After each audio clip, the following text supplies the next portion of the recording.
Why does a bag cost as much as your rent? Why does someone spend $10,000 on a piece of leather they barely use, while you're calculating every bill at the end of the month? Here's the truth. This isn't about a bag. It's about a world split in two. One that buys luxury like oxygen, and one that can't breathe under the weight of its own expenses. And only one of these worlds was built for you. Hint, not the expensive one.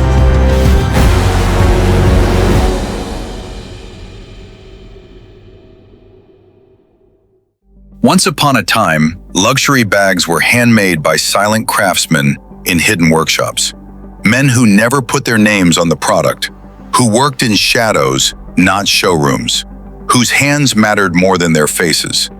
Then came Louis Vuitton, a luggage maker who turned initials into a global language. Not design, not beauty, recognition.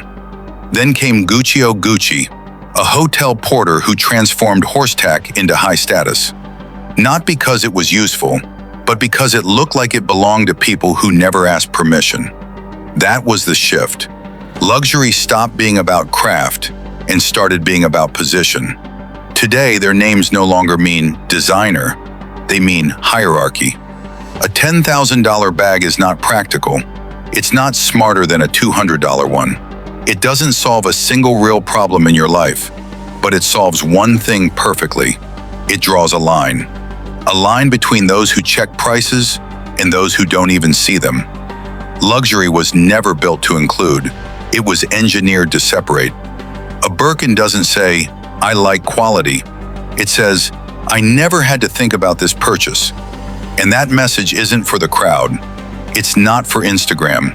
It's not for admiration. It's a silent handshake between people who already sit above the noise. "I'm not visiting this world," it says. "I live here." That's why luxury bags don't carry objects. They carry identity. And identity at that level is the most expensive thing you can wear. Why do people earning $3,500 a month dream of a $10,000 bag? Because luxury doesn't sell products. It sells escape. Escape from mediocrity.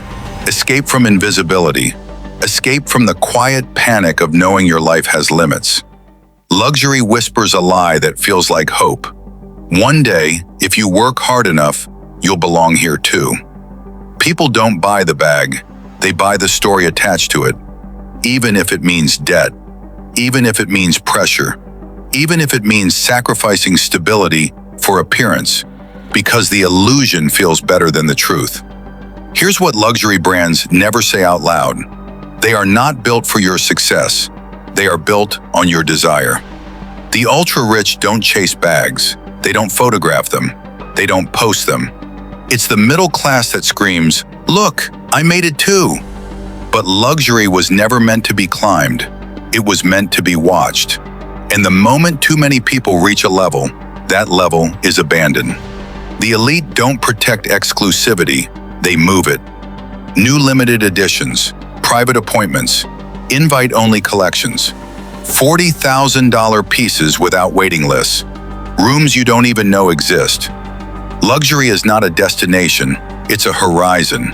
You walk toward it, it steps back, and the system keeps working because hope is renewable, but access is not. A $10,000 Hermes bag isn't priced, it's positioned.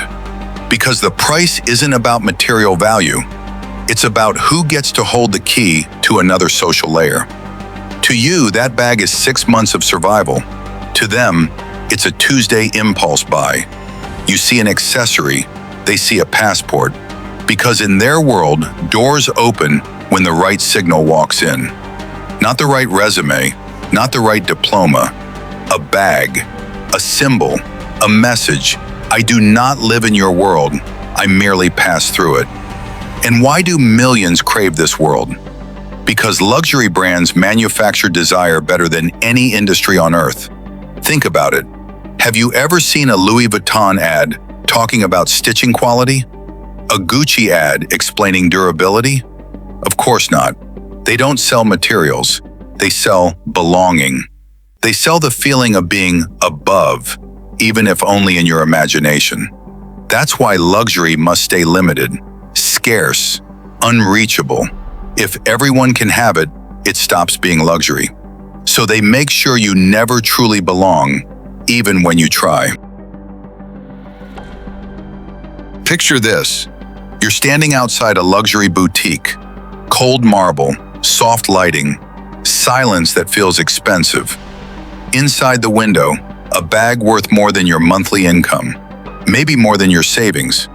That display isn't there to sell the bag. It's there to sell position. The window says, "This is not your space." Luxury is not about who buys, it's about who can't. The glass is the point, not the product. It's a psychological border, clean, elegant, unbreakable. You see your reflection in it, your clothes, your posture, your hesitation. And behind the glass, a world that doesn't notice you. That discomfort, that's not accidental. Luxury needs you to feel close, but never inside, because desire is more profitable than satisfaction. When the masses finally afford the entry-level piece, the elite are already somewhere else. Higher floors, private salons, no signage, no windows. Luxury is a ladder with missing steps. You climb, you slip, they rise, and the system stays intact, beautiful, silent, untouchable. Today, almost anyone can walk down the street carrying something that looks like luxury. Fast fashion figured out how to copy the silhouette. Mid-tier brands copied the materials. Counterfeit markets copied the logo, and suddenly the symbol is everywhere. But here's the problem. Symbols only work when they're rare. Once everyone can wear something that looks expensive, the object loses its power, and the power moves elsewhere. That's why illusions never open doors. They only create the feeling of standing closer to one. A fake bag can give you confidence for a moment. It can change how you feel walking down the street. It can even change how strangers look at you. But it cannot change how the system reads you. Because luxury has never been about the object itself. Luxury is about context. Who you arrive with, which room you're expected in, what assumptions are made before you even speak. They carry status because they are status. You carry imitation because you're trying to access status. That difference isn't about money, it's about position. Their world is invitation only. Access is implicit. No forms, no proof, no explanation. Your world is application only. You submit signals. You hope to be approved. You wait. And the rejection never comes directly because silence is cheaper. Fast fashion understands this perfectly. That's why it feeds your desire without ever satisfying it. It gives you the appearance of proximity while keeping you permanently outside the actual structure. The bag might look similar. The leather might feel close enough. The logo might even be identical. But the message isn't. Their bag says, "I belong here without asking." Yours says, "I'm trying to be seen." And in systems built on hierarchy, trying is already an answer. Let's slow this down. What does $10,000 actually mean to you? It's pressure. It's calculations at night. It's spreadsheets and trade-offs. It's delayed plans, postponed trips, quiet stress about emergencies you hope never happen. It's not a number, it's weight. Now look at the other side. To them, $10,000 isn't a decision. It's background noise, a moment, a mood, a spontaneous why not? Not because they're careless, but because nothing in their life depends on it. You feel the cost. They don't feel the price. You budget. They decide. You tighten your spending. They tighten a leather strap and move on. And that's the real divide nobody wants to say out loud. Money only has meaning for people who don't have enough of it. For the wealthy at the top, money stopped being a resource a long time ago. It became a signal amplifier, a way to demonstrate that consequences don't apply the same way. They don't buy the bag for craftsmanship. They don't buy it for utility. They don't even buy it for beauty. They buy it because it's meaningless to them. And meaninglessness is power. Because when something costs you nothing emotionally, financially, or psychologically, it separates you from everyone who still has to think. The less something matters to them, the more distance it creates. That bag doesn't impress because it's expensive. It impresses because it's irrelevant to their survival. And that's what no advertisement will ever tell you. Luxury isn't about owning something rare. It's about being so far removed from necessity that price stops being part of the conversation. Why do you want them to see what you're wearing? Why do you think owning something will make you someone? And who convinced you that a bag should measure your success? $10,000 for a bag, $10,000 for your rent. One buys survival, the other buys status. But here's the real question.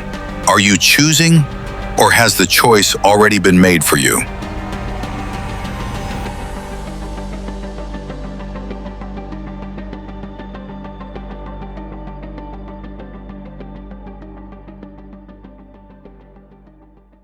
If this video made you think, if it showed you a world you always felt was real but no one ever dared to explain, then you're exactly where you need to be.